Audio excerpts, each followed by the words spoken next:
From the High Definition Production Center of Troy University's Broadcast and Digital Network and Troy campuses around the world, this is Troy TrojanVision Weekly. Hello and welcome to Troy TrojanVision Weekly. We're glad you joined us for this look at what's happening in and around Troy University. I'm your host, Aaron Taylor. Well, all last week, Troy University students volunteered around the Troy community as a part of a nationwide effort to honor the victims of the September 11th attacks. As the rest of the nation celebrated a day of service, some Troy students helped build up a local spot for children. Christy Henderson has the story. The Boys and Girls Club of Pike County is getting a new look as part of Troy University's 9/11 Week of Service. On Friday, volunteers pulled carpet from one of the club's program rooms in preparation for laying down wood laminate flooring. The mission of the Boys and Girls Club is to enable young people to reach their full potential as responsible citizens of Troy. And part of that mission is making sure that the facilities are kept in as best condition as possible. Safety is our number one priority, and one of our goals for the past 2 years was to pull the carpet in our program rooms, pull it up, get it out of the building, and put down a wood laminate. It's a partnership with Lowe's here in Troy. They donated all of the product for us to work on this project, and then also with Troy University. And so today we have ATO students that are here. We moved everything out of the rooms, and they're pulling the carpet out right now. And then tomorrow, the Troy Kiwanis Club will be here, and that's when we'll put down the wood laminate. This program room is where students complete their homework as well as read books and play games. One of the first programs that we run is called Power Hour, and that's when all of the members are working on their homework. The flooring of another program room has recently been renovated, and the volunteers say they are excited to see what the room they are working on will look like when finished. It looks very nice, the first room does, so I think it'll better the environment for the kids, just like instead of having that old carpet, now they'll have just like fresh wood floors, and it just probably bring a smile to their face, and that's what it's all about. It's for the kids just to, learn. It really puts you in perspective of how you can use your time to help someone else. Christy Henderson, Troy, TrojanVision News. On Sunday, Pike County residents put on their walking shoes to help raise awareness about suicide. The first ever Out of the Darkness walk also raised funds for suicide prevention. Christian Ramal has the story. Someone dies in the United States every 13 minutes due to suicide, yet the subject remains a taboo. On Sunday afternoon, the Troy Regional Medical Center organized a community walk named Out of the Darkness to raise awareness to fight the stigma associated with this issue. We at the hospital decided this year that we wanted to focus on something in our community. What can we do to provide a service to our community? And because of the number of recent suicide deaths, we've chosen suicide prevention to try to increase that awareness, let people know that there are options. Troy University students and Troy community members came together to honor the memories of those they have lost and stride in the direction of creating a society where those in danger can seek help.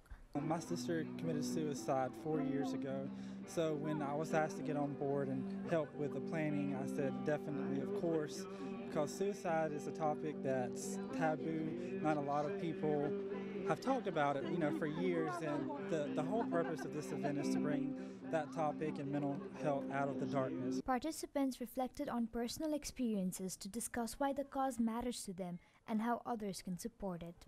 I've had a couple of friends that have struggled with suicide that I've had to help work through it, so I just wanted to come out and help create awareness.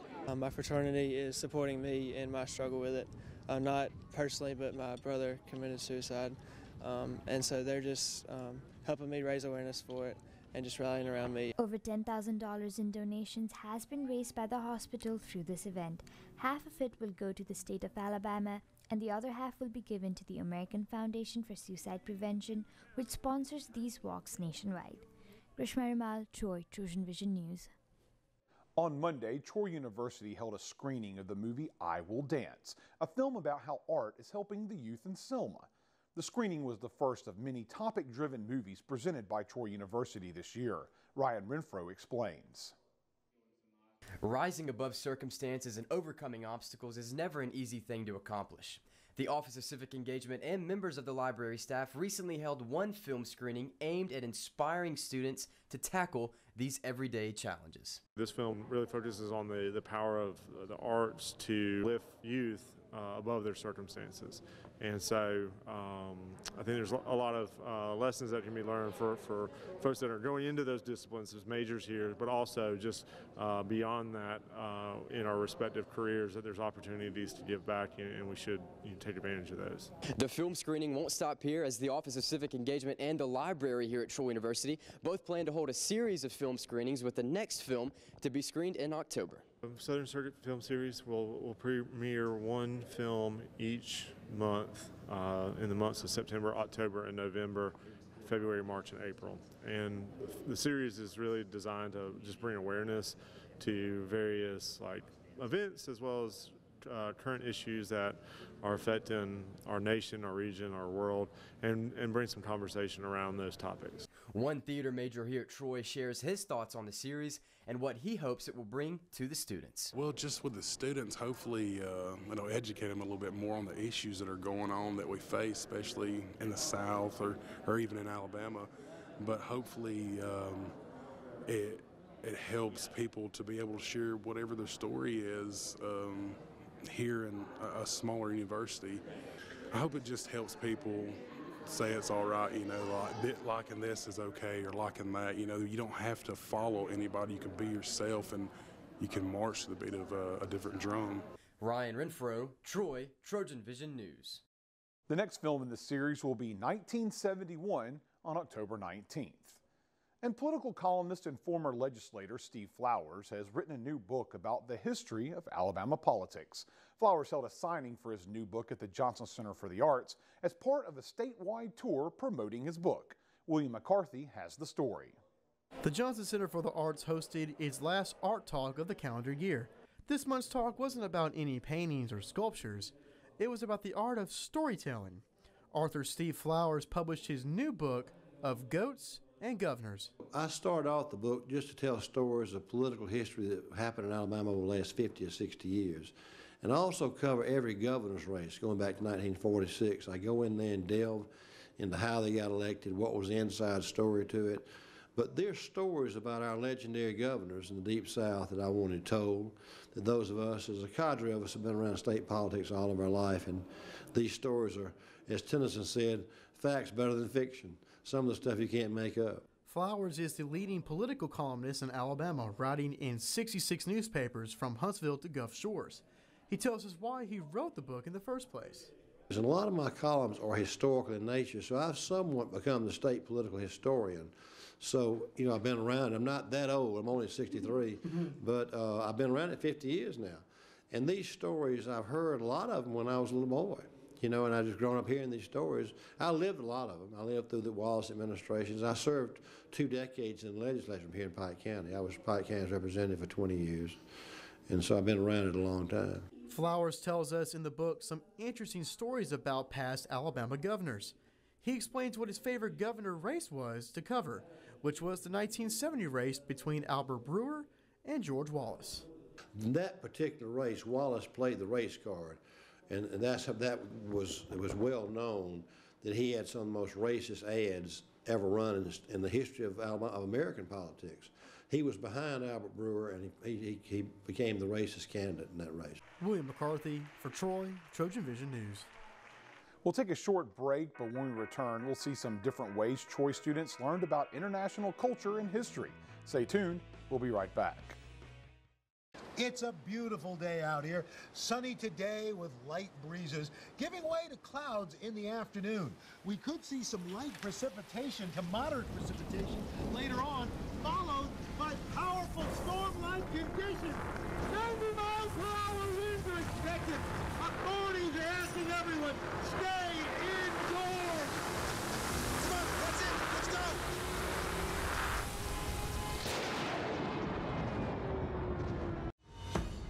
The warrior spirit. It's in there. Always has been.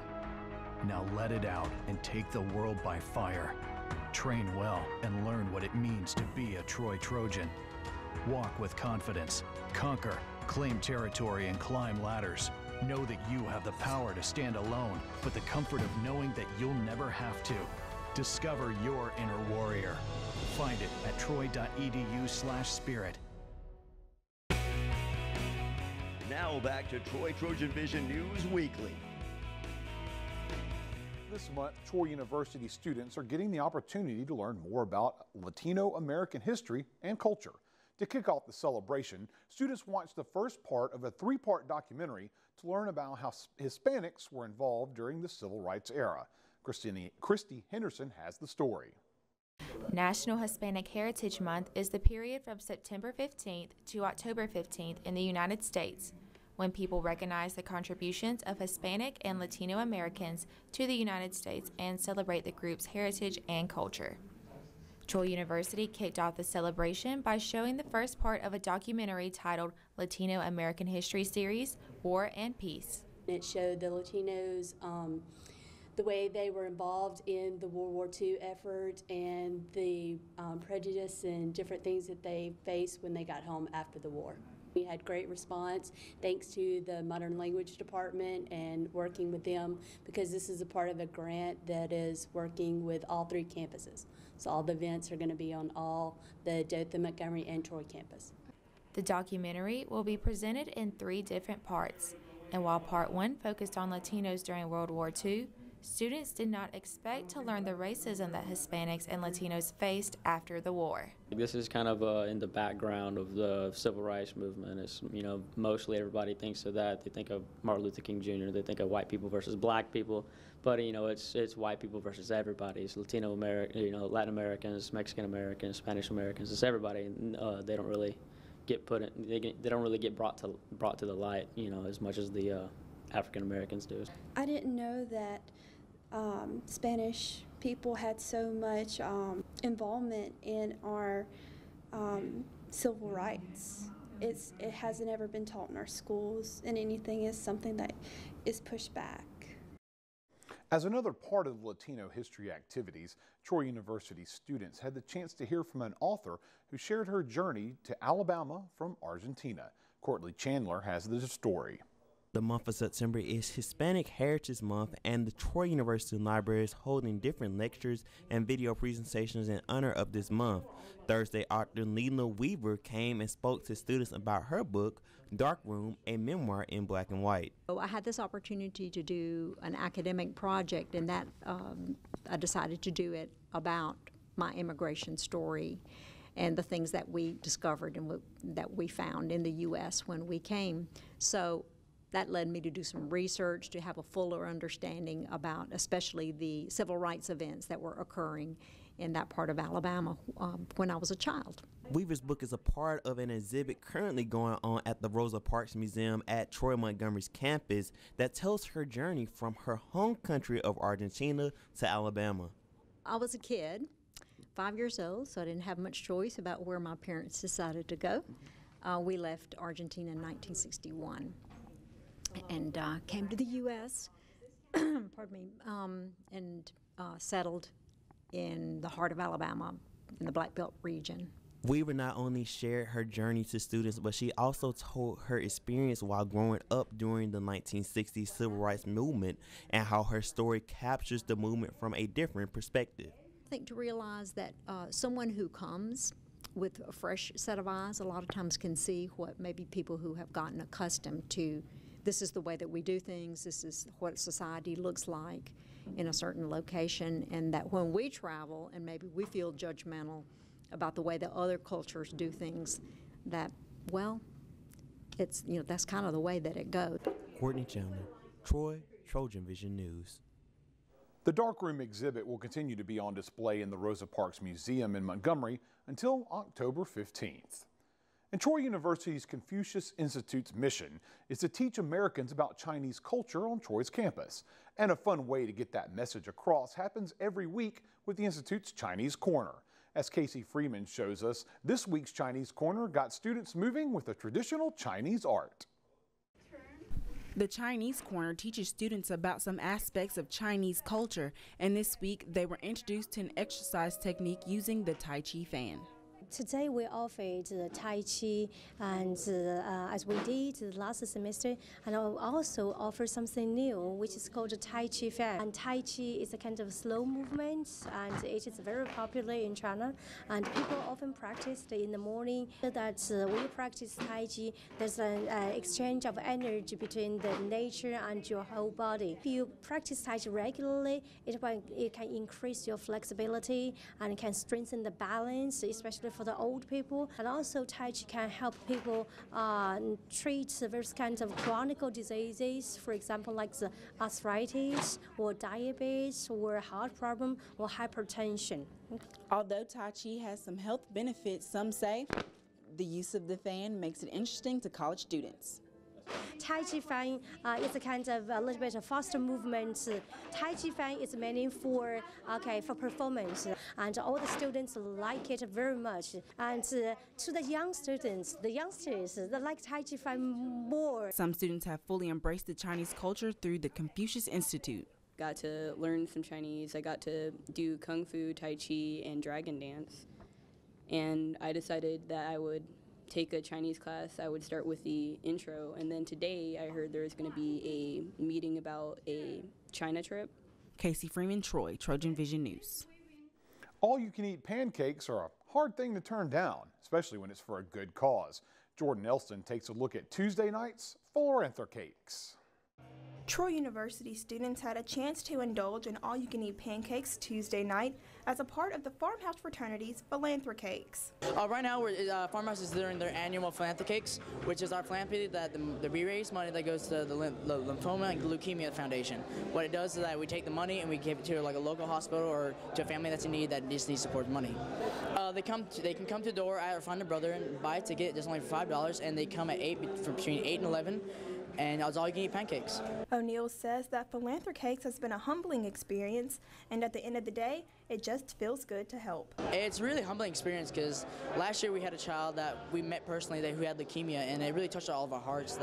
But this money actually goes to a family that actually just needs it because they were struggling really hard with it. And I feel really great that we're able to help that in a child's life. This annual event is for a good cause, but a lot of students are just here for the pancakes. I love pancakes. That's really it. That's it to it. All you can eat pancakes. I mean, who's gonna not get all you can eat pancakes? I chose to come to Philanthro-Cakes because everyone loves pancakes and it's for a great cause. I want to come out tonight because I really love pancakes and it was only $5. And if you missed Thursday night's event, there will be another opportunity to help out Farmhouse's philanthropy. Yes, in the spring we'll have our big crawfish boil, buy thousands of pounds of crawfish and just come out, and also the money goes to the Lymphoma and Leukemia Society. Jordan Elston, Troy, Trojan Vision News.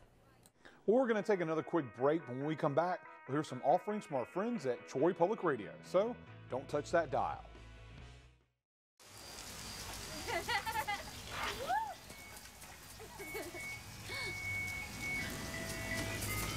Mom, can we get some ice cream? Please, Mom, please. No, we're having dinner soon. Please.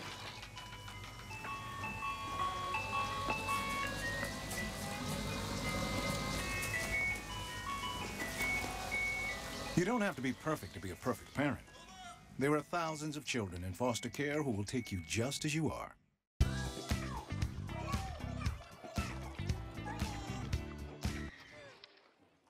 Looks like it's done.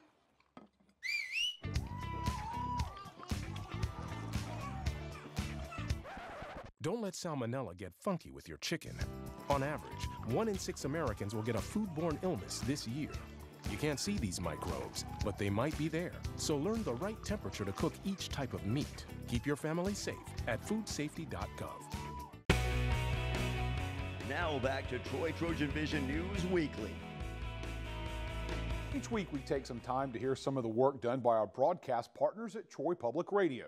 As we do each week, we'll get another sample of Talk of Troy, the student-produced newscast of Troy Public Radio. Now let's take a listen. It's the Talk of Troy.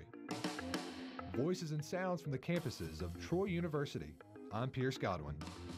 Troy alum Wade Hall recently donated to Troy University a set of plans for a house created by the famous architect Frank Lloyd Wright. Producer Kenya Taylor recently spoke with someone familiar with Wright's work in Alabama. The Rosenbaum House in Florence is currently the only Frank Lloyd Wright designed structure in Alabama. Once the Troy House is built, there will be two. Both houses are examples of Wright's Usonian style from his later period. A Usonian house was the design that Mr. Wright created, and he wanted something that would be universal, that every American could afford. Libby Jordan, the director of the Rosenbaum House, says that Troy's Wright House will give students a new perspective on architecture. It is going to provide a wonderful opportunity for local students in your area. They learn about designs that they had never even thought about before. The house will be built on Troy's main campus in the Janice Hawkins Park, and a date has not yet been set for its construction. For the Talk of Troy, I'm Kenya Taylor. Troy University recently announced that its Air Force ROTC program at its main campus will be expanding from 2 years to 4, and Lieutenant Colonel Carlos Garcia, commander of the Air Force ROTC program, says that that's not the only change for current students and those who are wanting to join. We used to take just juniors and seniors, but effective in the fall of 2016, we'll be taking freshmen. Those who can finish can expect to be commissioned as an officer in the Air Force. And nationally, we are about 0.03% of United States citizens ever become Air Force officers. So, if you think you're one of the best, you might have a chance with us. For more information, go to troy.edu/Air Force ROTC. I'm Pierce Godwin, and you've been listening to The Talk of Troy, a production of Troy Public Radio. Throughout the week, Troy Public Radio can be heard on 89.9 in Troy and Montgomery, 88.7 in Dothan, and 91.7 in Phoenix City. Now it's time for our last break. When we return, we'll meet Troy University's new Director of Athletics. Stay tuned. We'll be right back.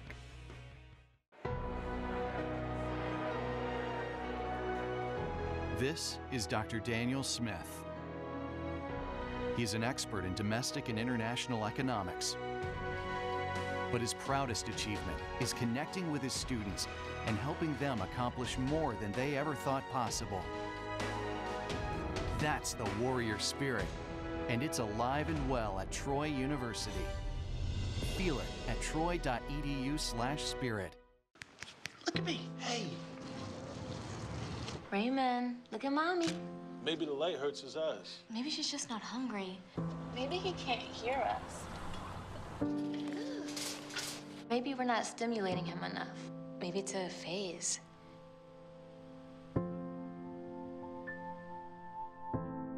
Avoiding eye contact is one early sign of autism. Learn the others today. The sooner it's diagnosed, the better. Now back to Troy TrojanVision News Weekly. Troy University has a new athletic director. Recently had the chance to talk to Jeremy McLean about his new job, and that's the topic of this week's Trojan Talk. Hello and welcome to Trojan Talk. I'm your host, Aaron Taylor. Today we will meet the new athletic director for Troy University, Jeremy McLean. Jeremy, thanks for joining us here today. Thanks for having me. And new director of athletics, someone that's highly anticipated here on campus, and a lot of folks are excited to know more about the man in charge of the athletic program. First and foremost, just kind of give us a little bit of your first impressions of being here at Troy University. Sure. Let me first say, and it is what I thought it was. And as you're going through the interview process, you kind of do your research and get as familiar as you can. And Troy is exactly what I thought it was going to be. And number one being the people. It's, you know, our first week here has been really special. Everyone has been unbelievably welcoming, been excited for us to be here, which means the world to me and my family, and it's been great. We think it's a great fit. You know, I'm a native Mississippian, not too far from home for any of us, and just a great fit, and much like where we grew up, my wife and I, and Troy just kind of fits into that for us, and we really just think it's a great fit in both ways. And of course, you talk about Mississippi, and most of your formative years, I'd say, at least for college and your first AD gig, Right. Delta State. Right. So talk a little bit about, I guess, your collegiate career and what it was like, I guess, getting to your first AD job at your alma mater there. So, you know, like you said, Delta State, a place that's not unfamiliar to Troy, back from the GSC days and you know, in the 70s and 80s. But Delta State's a great place. We had an opportunity, like you said, to go there and play baseball, and spent my entire undergraduate time there, And great place, great baseball program. I was a baseball player there, and so had an opportunity to be exposed to a lot of great people and great opportunities. After I finished playing at Delta State, I had an opportunity to play professional baseball for about 5 years, and then I did some other things after that in the corporate world, but came back to Delta State in a development role with the university. Really kind of with my eyes on the athletic director chair someday, and someday happened a little quicker than any of us anticipated. It just, the opportunity, the athletic director who was there at the time took another opportunity, and so very quickly that opportunity presented itself as the athletic director. And you know, I was 30 at the time, so I was a pretty young athletic director, but unbelievable opportunity. I was fortunate to be surrounded by people who knew me, knew who I was, what I was made of, and believed in me from a leadership standpoint. And so I was there about 6 years, and we had a chance to do some special things. Played for national championships, and got to do some pretty special things with the great group of coaches and student athletes there.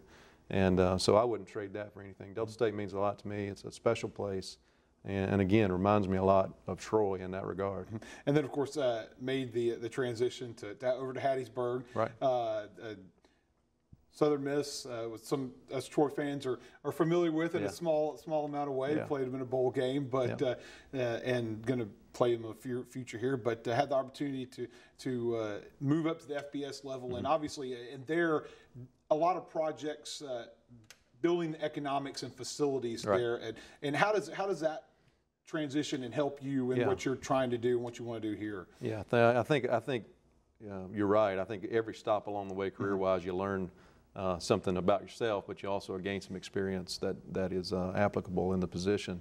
And really at Southern Miss, one of the things that we did a lot of there that's important to me now is, you know, the fundraising and the building piece of it, which is we had several facility projects that I worked with directly there, and we were able to, you know, everything from building a new track to weight rooms to you know, so starting the process of doing a full renovation, a $40 million renovation of the Coliseum there, which is just in the beginning stages, but just gaining that experience was valuable to me, and you know, really I think helped prepare me for the opportunity here. And of course, well, you get here, and some of that work's already done for you. We've got a couple of really big facilities upgrades before you step into this position. So, but there's that one big one, and you mentioned it at your press conference that everyone's looking forward to that north end zone project and what it means. So, how important is facilities, specifically something like that, to helping build a program? I think it's extremely important. It can't be overstated.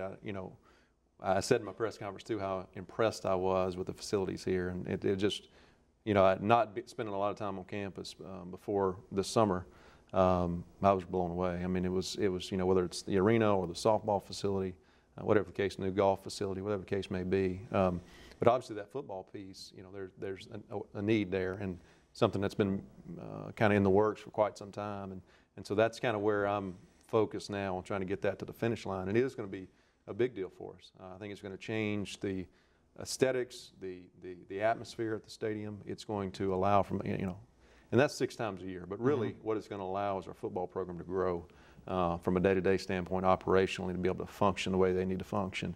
It's going to change, you know, really change how we recruit, the ability to kind of have that wow factor a little bit when we bring recruits on campus when it comes to our football home. And then for other recruits, for other programs too, just to be able to see that facility and be able to be a part of it, walk through it, whatever the case may be. So I think it changes a lot.